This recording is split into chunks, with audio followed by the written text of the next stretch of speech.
Maxine Waters tried to humiliate Barack Obama. What he did next left her speechless. The Senate Banking Committee chamber was alive with anticipation, the air buzzing as if the very walls knew something extraordinary was about to unfold.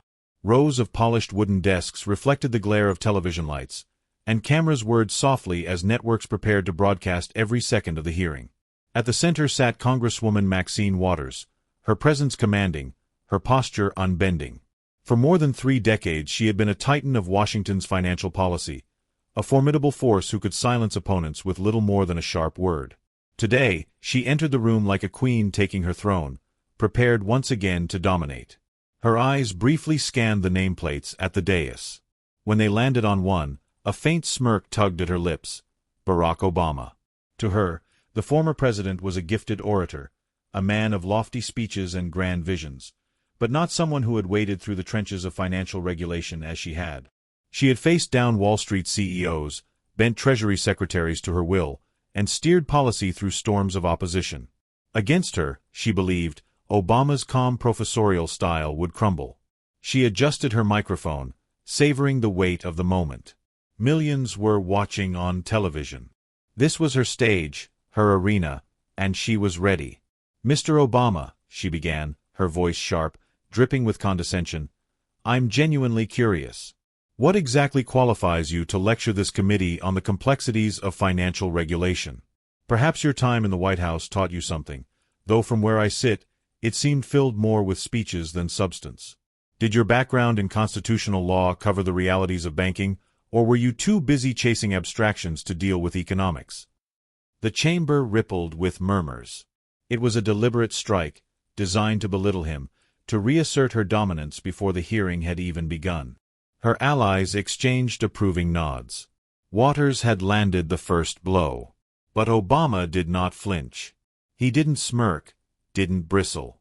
Instead, he leaned forward slightly, his hands folded, his expression serene. When he spoke, his cadence was steady, deliberate, the voice of a man who had spent a lifetime mastering the art of calm under pressure. "Congresswoman," he said, his tone respectful yet edged with quiet steel, "I think the American people deserve more than personal jabs. They deserve clarity about the limits of government power. So let me ask you something in return. Under what specific constitutional authority does Congress claim the power to create agencies that write binding rules, rules that act as law, without the direct approval of the people's elected representatives?"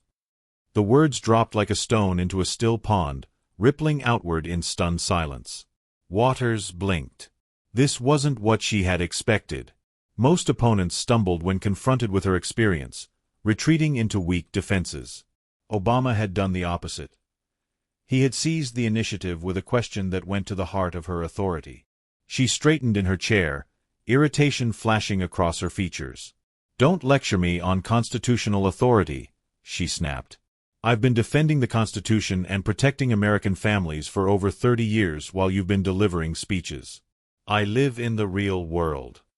Her words rang with defiance, but the cameras caught it, the faint flicker of uncertainty in her eyes. Obama did not raise his voice.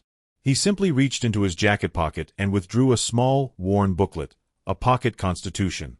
Slowly, deliberately, he placed it on the table in front of him. The room collectively leaned forward. "The reality begins here," he said quietly, tapping the booklet. Article 1, Section 8 lists the powers granted to Congress. There are 18. I don't see, create unaccountable bureaucracies among them. So I'll ask again, on what constitutional basis does Congress justify the existence of agencies that write binding regulations without clear legislative authorization? The silence that followed was suffocating. Waters opened her mouth, then closed it again, buying herself a moment. Finally, she responded with practiced confidence, though her voice carried a thin edge. "The Commerce Clause," she said firmly. "It clearly gives Congress authority to regulate economic activity. That is settled law. It's basic constitutional principle." Obama nodded as if acknowledging a student's answer, though his eyes glinted with the calm confidence of someone who had prepared for this very exchange. "The Commerce Clause allows regulation of interstate commerce, yes," he said, his tone gentle but unyielding. "But does it extend to creating agencies that write their own rules, enforce them, and remain insulated from the very checks and balances the founders designed? James Madison wrote in Federalist 45 that federal powers are few and defined. Where, Congresswoman, do we find the definition that allows legislative power to be delegated wholesale to unelected officials? Gasps rippled across the chamber. Staffers whispered. Reporters scribbled. The cameras zoomed in on Waters' face, capturing the faint crack in her otherwise unshakable mask. She leaned forward, her voice rising with frustration. The Constitution is a living document, Mr. Obama. It must adapt to modern realities. The founders couldn't have predicted global banking systems or predatory lenders. We have to apply its principles to today's challenges, not cling to 18th-century limitations. Obama's response was measured, almost sympathetic. Adaptation is one thing. Abandonment is another. If the Constitution means whatever Congress wants it to mean in any given moment, then it stops being a limit on power. It becomes a tool for power. And when that happens, we move from a government of laws to a government of men. The words landed like a thunderclap. Waters' jaw tightened, her patience thinning. I don't need a lecture from you about principles. I've spent decades protecting working families while you cite passages from an old pamphlet. Obama's eyes sharpened, his tone dropping to a quiet firmness that carried across the room. That old pamphlet is the foundation of our republic, and it exists precisely because good intentions are not enough. Every politician believes they're acting for the public good. The Constitution exists to ensure they don't exceed the limits of their authority while doing so. The room fell into silence once more. The first round was over. Waters had thrown down her challenge, but Obama had not only absorbed it, he had turned it back on her, exposing cracks in her argument for the first time in her career. And somewhere deep in her chest, Maxine Waters felt a flicker of unease. This was not going to be the triumph she had expected. The chamber had fallen into a taut, uneasy silence. Maxine Waters adjusted her papers with a snap, attempting to steady her hands. She had entered the hearing convinced she would control the stage, but Obama's calm invocation of constitutional limits had unsettled her. Still, she reminded herself, rhetoric was just talk. She was Maxine Waters. She had weathered storms before. But Barack Obama wasn't done. He leaned back, his posture relaxed, but his eyes sharp with prosecutorial precision. He opened a manila folder in front of him, its neat stack of papers brimming with highlights and tabs. The movement was deliberate, theatrical without seeming forced, and it made the room collectively tense. "Congresswoman," he began, his voice steady and even, "if this were only a debate about abstract principles, perhaps we could leave it there. But accountability is measured not just in what we say, but in what we do."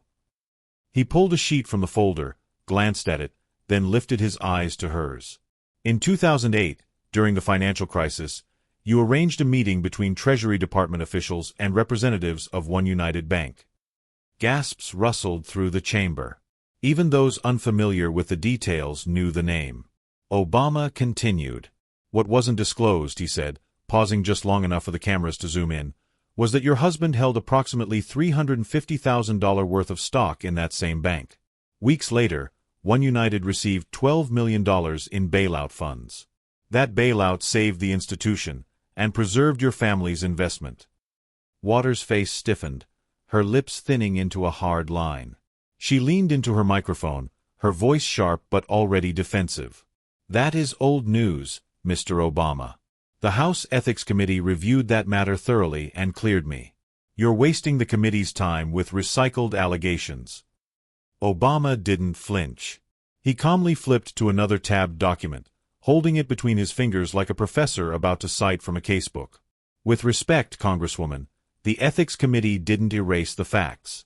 According to their own findings, your Chief of Staff, your grandson, was directly involved in helping One United secure that bailout. He sent emails to Treasury officials, drafted memoranda, even suggested legislative language. All while your family's financial interests were at risk." The room was suddenly alive with murmurs, the weight of the charge sinking in. Reporters scribbled furiously, camera shutters snapping like gunfire. Waters sat upright, fire flashing in her eyes. "I was helping minority-owned banks, Mr. Obama, not just one united. My record speaks for itself. Don't you dare insinuate otherwise. Obama's response was low, calm, but devastating in its clarity. Either you arranged that meeting without realizing it would directly benefit your household, which would be gross negligence, or you knew, and you proceeded anyway. Which is it? Her mouth opened, then closed. For the first time in decades of hearings, Maxine Waters could not find her words. The cameras lingered mercilessly on her silence. Obama leaned forward now, his hands resting lightly on the folder. This isn't about your family. It isn't even about you alone. It's about trust. In 2008, millions of Americans lost their jobs, their homes, their savings. And in the middle of that, a congresswoman with direct financial ties to a bank ensured that bank survived, while countless families didn't. How do you expect the public to reconcile that? Waters shook her head, her voice rising, tinged with desperation. You're twisting the facts. I've spent my career fighting predatory banks and defending working people. One United was part of a larger effort to stabilize minority institutions. You know that. Obama's eyes narrowed, his tone unchanging. I know this. Leadership is not about explanations after the fact. It's about avoiding conflicts of interest before they happen. You didn't recuse yourself. You didn't disclose. You acted as though accountability applied to others, not to you. He lifted another document from the folder, a financial disclosure form with highlighted passages. For the record, your husband's stake represented between 4.6 and 15.2% of your family's net worth at the time. That is not incidental, Congresswoman.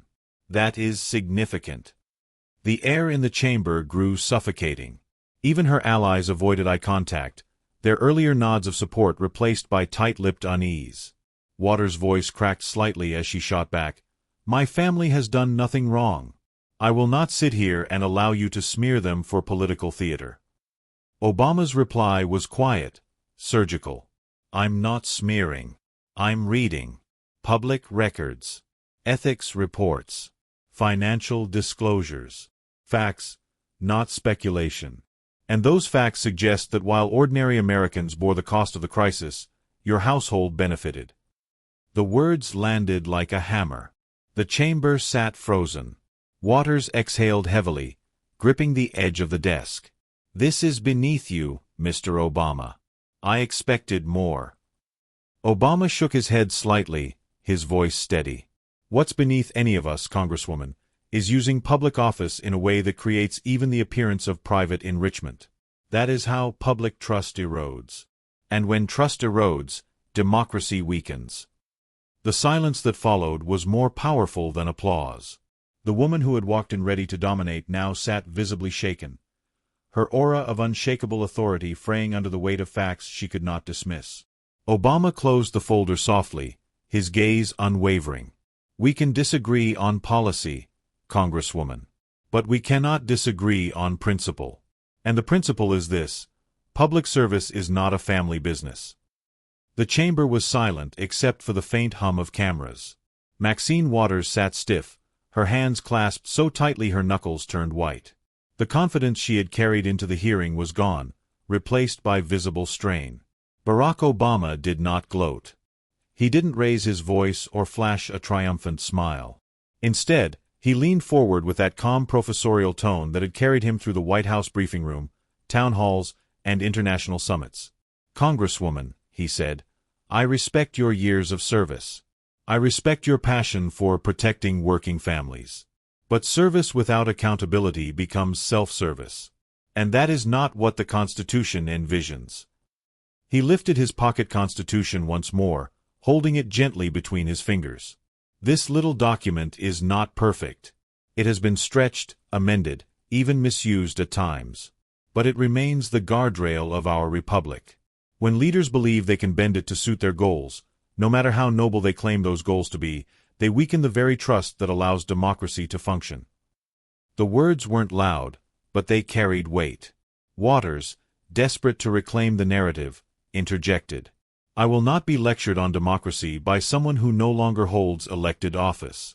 I am accountable to my voters, not to you. Obama's expression did not change. You're accountable to both, Congresswoman, to your voters, and to the Constitution you swore to uphold. The Constitution is not a suggestion. It is the contract between the people and their government. And when personal interests blur that contract, the people lose faith. He paused, letting his words settle over the room like a slow tide. Then he turned deliberately to the cameras, speaking directly to the millions watching across the country.